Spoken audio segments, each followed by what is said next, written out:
Ça fait si longtemps que j'ai pas posté de vidéo, je sais même plus comment parler devant la caméra. Je regarde même pas la caméra. Alors par contre, commencer, je vais pas faire genre que les gens m'ont cherché parce qu'en vrai je n'ai reçu aucun commentaire ni aucun message me disant que je manquais sur YouTube. Et je pense que c'est parce que les gens me suivent peut-être sur TikTok où je suis beaucoup plus active. C'est pour ça que j'ai pas posté, mais c'est aussi par un manque de temps. Mais aujourd'hui je vous update un petit peu sur où j'en suis, etc. Et surtout j'aimerais bien parler de où est-ce que j'en suis aujourd'hui au travail, mon expérience et surtout de la vie d'adulte et de la vie en entreprise. Parce que c'est mon quotidien et je sais qu'on est plusieurs dans la même phase dans notre vie. Je me suis même pris des petites notes parce que je me suis dit que je voulais parler de choses en particulier et que j'avais pas envie d'oublier et j'adore écrire, donc c'est parti. Alors je ne sais plus si vous aviez suivi, mais en mai 2023 j'ai démissionné de mon poste sans rien avoir comme travail après. J'ai réussi à trouver un autre poste par une chance incroyable. Au moment où je voulais démissionner, j'ai spoté une offre sur LinkedIn dans la maison de luxe dans laquelle j'ai fait mon stage de fin d'études, dans la même équipe dans laquelle j'ai fait mon stage, et j'ai été prise pour un CDD de 6 mois et donc j'étais vraiment trop contente. C'était un poste vraiment rien à voir avec ce que j'avais fait avant dans les RH et qui n'avait pas non plus de lien direct avec ce que j'avais fait en stage précédemment, mais c'était un défi intéressant et j'avais trop envie de retourner dans une maison de luxe parce que je me suis rendu compte que j'adore l'univers du luxe. J'aime bien travailler dans une entreprise qui a une belle image de marque, qui vend du rêve, et je pense que j'aime beaucoup trop le produit. Et donc moi je suis dans la branche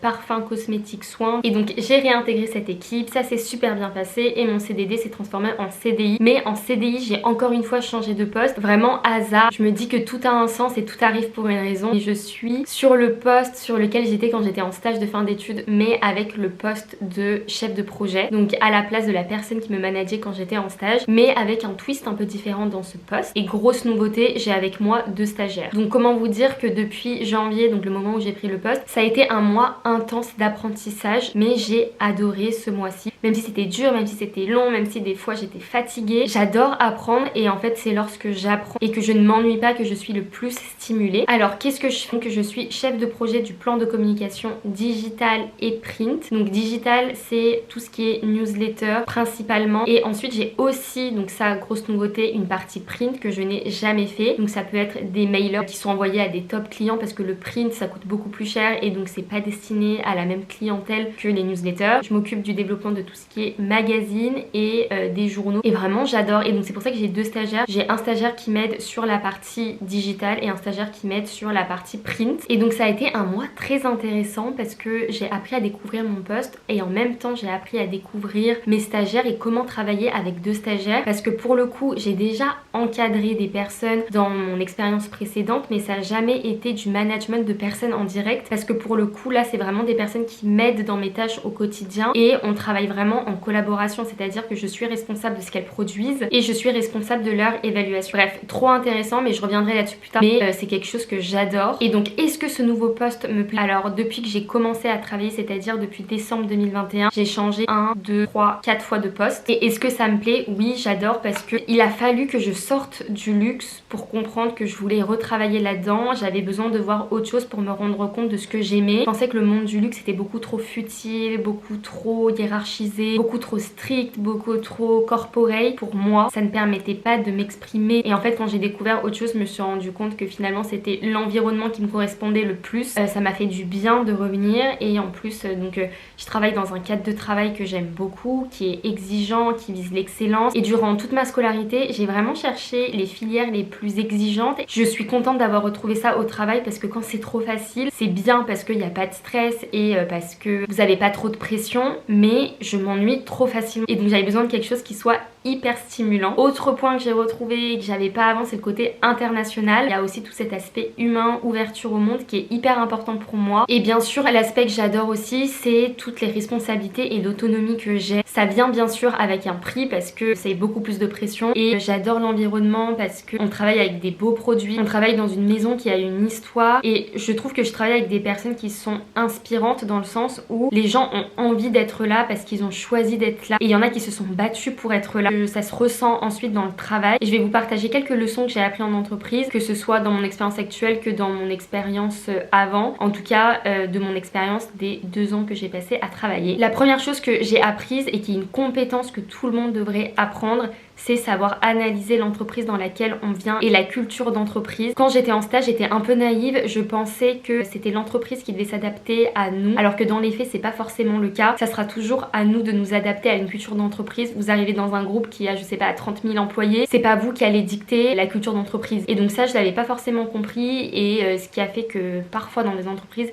je ressentais un mal-être parce que je ne me sentais pas moi-même. Mais c'est le choix que vous avez fait vous, parce que vous aviez le choix d'intégrer cette entreprise ou non. Et je trouve que c'est hyper important de comprendre la culture d'entreprise dans laquelle on s'inscrit, parce que si on n'y adhère pas, il peut y avoir des petits clashs et ça peut vous porter préjudice. Et bien sûr, ça ne veut pas dire qu'on doit changer toute sa personnalité et toute sa personne pour s'intégrer dans l'entreprise, c'est pas du tout vrai, mais il faut qu'au moins vous adhériez à la moitié, voire 70% des valeurs. Deuxième leçon que j'ai apprise, c'est l'impact que peut avoir son manager sur soi. Comme je vous le disais, j'ai changé 4 fois de poste, donc j'ai eu 4 managers différents et ça m'a vraiment permis de me rendre compte de ce que je recherchais chez un manager, avec quel type de manager je pouvais m'entendre et comment améliorer la communication aussi avec son manager, parce qu'en fait c'est vraiment la personne qui a le plus d'impact sur votre bien-être au travail. Et je vais dire un truc un peu cliché, mais lorsque les gens démissionnent ou quittent une entreprise ou ont envie de quitter une entreprise, souvent ce n'est pas à cause de l'entreprise mais c'est à cause du manager, parce que un bon manager retient les personnes. Et donc faites attention à votre manager, ou en tout cas présentez dès le début comment est-ce que vous fonctionnez, comment est-ce que vous communiquez pour que ça se passe bien, parce que souvent c'est un problème de communication. Mais la leçon que j'ai apprise, c'est ne pas rester dans un environnement où en fait je n'aime pas mon manager, parce qu'en fait ça a un impact sur moi, ça a un impact sur mon travail et du coup ça a un impact sur l'image que je renvoie. Troisième leçon que j'ai apprise, c'est savoir dire non. Comme tout le monde, et c'est tout à fait normal quand on est jeune diplômé, on a du mal à dire non, mais je trouve que plus j'avance, plus j'ai des responsabilités et plus je sais pas, il y a un algorithme qui s'est mis en place dans ma tête qui est capable de prioriser des choses qu'avant je n'étais pas capable de faire, et maintenant j'arrive à voir qu'est-ce qui est important, qu'est-ce qui a besoin d'être fait ce soir et qu'est-ce qui n'a pas besoin d'être fait du tout. C'est une capacité hyper importante en entreprise, parce que souvent c'est lorsqu'on ne sait pas dire non que ça mène à des situations de détresse psychologique et de burn-out, et c'est vraiment pas là où j'ai envie d'aller. Si je suis débordée, c'est qu'il y a des choses auxquelles je peux dire non et que je dois dire non, et si vous avez un bon manager, il est aussi là pour vous aider à faire cet exercice. Quatrième leçon que j'ai apprise, c'est que les entreprises, mais plus généralement le monde du travail, c'est un peu la jungle, c'est vraiment la loi du plus fort, c'est pas forcément la loi du plus intelligent et de celui qui mérite le mieux. Et sachez que si vous ne demandez rien, vous n'aurez rien. C'est un milieu hyper compétitif où tout le monde a envie d'imposer son pouvoir, tout le monde a envie d'avoir le poste plus haut. Il y a vraiment des guerres de pouvoir, c'est fou comme ça se sent. Il y a des personnes qui ont soif de pouvoir. Et cinquième leçon que j'ai apprise, le monde du travail, c'est pas un monde méchant, c'est pas un monde toujours toxique. Au travail, j'ai rencontré des amis incroyables et j'entends souvent le discours de au travail il faut faire super attention à qui on parle, ce qui est vrai. C'est un monde hyper compétitif et donc il faut pas se confier à n'importe qui, mais je trouve que c'est un environnement qui est similaire à l'école. Il y aura toujours des gens qui seront en compétition avec vous, mais en fait ça on l'a déjà vécu à l'école, mais vous allez quand même rencontrer des amis et vous créer des relations, et ne vous mettez pas de barrière en vous disant que vous n'allez jamais rencontrer d'amis au travail ou que vous n'allez jamais créer des relations